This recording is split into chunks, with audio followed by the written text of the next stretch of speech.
think that curiosity is an interesting, maybe a shortcut to understanding whether you're interested enough in the work of the company to be on the growth journey that you want. Because that was kind of your first point, was make sure that you are actually interested and committed and motivated by the work that's happening. And if you're not curious about how things are working around you and how things, what's happening at the slightly deeper level and what's the context and the history and where are we going? If you have no curiosity about that, that's kind of a sign that maybe this is not the right thing. I agree. I agree. You and because what you'll end up doing in that case, if you're not curious, is watching the clock, is like looking at the hours and say, cool, when do I go? When am I able to go move on to the next thing, in my personal life? And when's the weekend coming? And that's okay. Everyone should have balance in their life between professional and personal. But if you're truly interested in that professional growth journey, you have to be interested in the content. Otherwise, it's just really hard to focus on those growth opportunities when nothing's scratching that itch. And that's what I've learned along the way. Yeah, I've thought a lot about this because, this whole find your passion thing it can be intimidating for a student who's just like, well, what does that mean? I need a little bit more there because it's this big and so I've been thinking about that, and curiosity, I think, is one of the biggest signals of that, and even frustration, to within a healthy channel. And actually, these things I think can go together, because for me, in my own growth journey as a person, I've learned how to channel frustration into curiosity. Because if I can't make that leap, then it can go in all kinds of bad directions. And I think you're onto something very important, and it's a great. It has to be balanced, because I'm sure. Well, we've all gotten to places where we've realized, wow, I am so over frustrated that it is not productive, and I can't actually channel into curiosity, and I've got to kind of pull it back to say, okay, let's call a timeout here. I need to pull my frustration back and approach it from a different way, so that I'm not frustrated, but I'm more curious about how can we do something different than what we're doing today that's gotten me so frustrated. And when I say we, I mean the collective. But you can only start from yourself and drive that change from yourself. So I agree. And one of the other points you brought up is this. Well, how do I know? Be curious about something, or find something that you're really passionate about. It doesn't, looking back, I know, and during the journey, I could tell you, I would have never, I couldn't at one time tell you that, hey, these things I've gone on to do, I was passionate about. Ultimately, what I was passionate about was finding growth opportunities for me.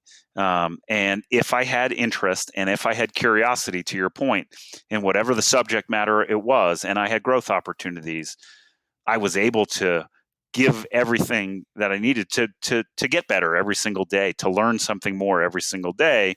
And that felt good. That made me never want to look at the clock and say, when am I done with this? I was done with it when I was done with it. And oftentimes that was more hours than my family, thought was normal. But it was interesting to me. And when it stopped being interesting to me, that's when I knew it was time to go on to find the next thing. That's a useful signal. And how do you start noticing? Is it when you start watching the clock?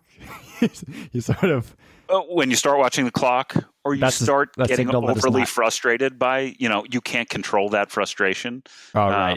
When I left City Search after 7 years, I wouldn't say I ever got to the point where I was overtly frustrated to a point that it was terribly impactful. But it became clear to me that my growth journey there was done. I knew it had been such a, multiple promotions, multiple new opportunities over those 7 years.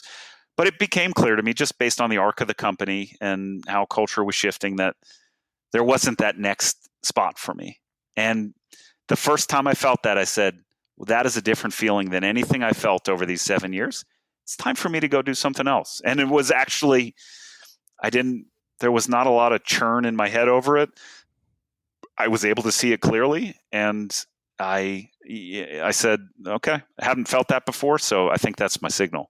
And it was looking back on it, it was exactly the right time, because I can say those 7 years were fantastic, and I never hit that point of stagnation or frustration where I had any bitterness about the experience there. The only thing I could say about that experience in that 7 years was it was absolutely foundational to who I am as a professional today and supportive of the journey that I've had.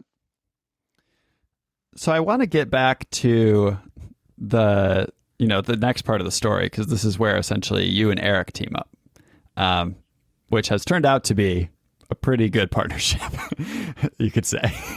But before I do that, I do want to sort of just dive into one thing that you said, which is, once you found a way to sort of tap into that, what maybe you call it passion, maybe you call it, curiosity, just the intensity of knowing that you're on a growth journey and you can just do the work. You're not watching the clock, I'm very fascinated in, and you and I have talked about this a little bit before, but this sort of idea of balance, work-life balance. And then, a lot of people reject that and say, well, it's all one life, and so, and I think I'm a little bit more in that camp, maybe of not necessarily thinking about work-life balance, but still trying to think about some amount of balance of the things I'm doing in my life. And I don't know, I've been thinking about this a lot lately, because I've been reflecting on the fact that, if you're working 30 hours in something you hate that someone else is making you do, versus working 90 hours in something that maybe 90 is a little high for anyone, but there's weeks where it happens, right? And so, in something that you're just choosing to do because you care about it and you're learning and you're growing. Which one of those is really better or worse? I think that when we focus so much, I feel like we get so fixated on how many hours someone works as a metric of well-being. But the quality of that work and what you're doing, it makes a huge difference. And I worry a little bit about, I'm very supportive of the narratives around self-care. And I think that it is very, very important. And a lot of people's working conditions have not really allowed them to live their lives very well. And you and I even talked a bit about how since COVID, it's opened us up to some of these realizations of, wow, spending more time with our kids is a good thing. And if we can work remotely so that we can do that more, that's a good thing, and all. But on the other hand, sometimes the self-care narrative gets into this idea of, working hard is bad for you, and I don't know. I worry about that, because I think if you found something that you are excited about, I don't think we need to be carrying this idea necessarily that it's bad for us to do that as intensely as we can, Yeah. And I tend to agree with you. I think work-life balance it's kind of it's a term. It's there, and it's for some people, I think it's got one meaning, and for other people, it's got a different meaning. And I tend to agree with you more that it's one life. It all blends together. And if you're, it's all about growth, and some of that growth is coming professionally, and you need to certainly leave space so that you're getting those personal growth elements. Now, some of that's wrapped up and intertwined as well, because you're getting a lot of personal growth potentially out of what is typically deemed that professional part of your life. So they absolutely blend together, and that's why I believe it is one life. And self-care is important. It's spiritual, emotional, physical self-care, so that you can continue to be the best version of yourself, able to pursue those growth journeys again, whether they be personal, professional, or some tie between the two of those things. And it also depends on what stage of your life you're in. There was a stage of my life where I was 32 where there weren't as many factors outside of professional, but I have a family now. I have a son, he's 8. That doesn't always mesh perfectly into what's going on professionally. So I might need a little more segmentation in terms of how am I, showing up the best that I can in all aspects of my life, for my family, for my wife, for my son, et cetera. And being able to kind of segment that, that professional piece so that I can spend real quality time with them and be there. And I can tell you, I'm not always successful at that, because I can't actually tell you how many hours I work a week, because it's a blend, right? I'm always thinking about it because I'm passionate about it. And so, and sometimes I get caught. My wife will be driving somewhere. We'll be spending family time, and she's like, "What are you thinking about?" Like, and well, it's good that she knows to ask that. Oh, and it's work. But by the way, sometimes it could be the middle of the week, and I might be thinking about family. So in my world, and on this journey, it does all blend together. And, my challenge is to make sure there's balance in that, that is blending together in the right way.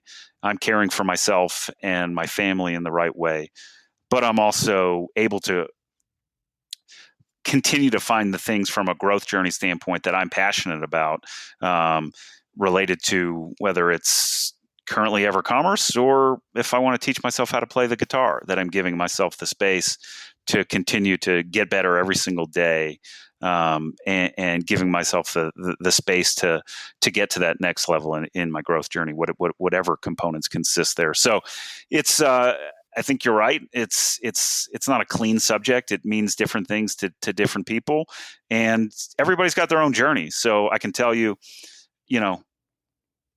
my brother is my best friend in the world. He's on a different journey in terms of how he pulls together his personal and professional life. And that's right for him.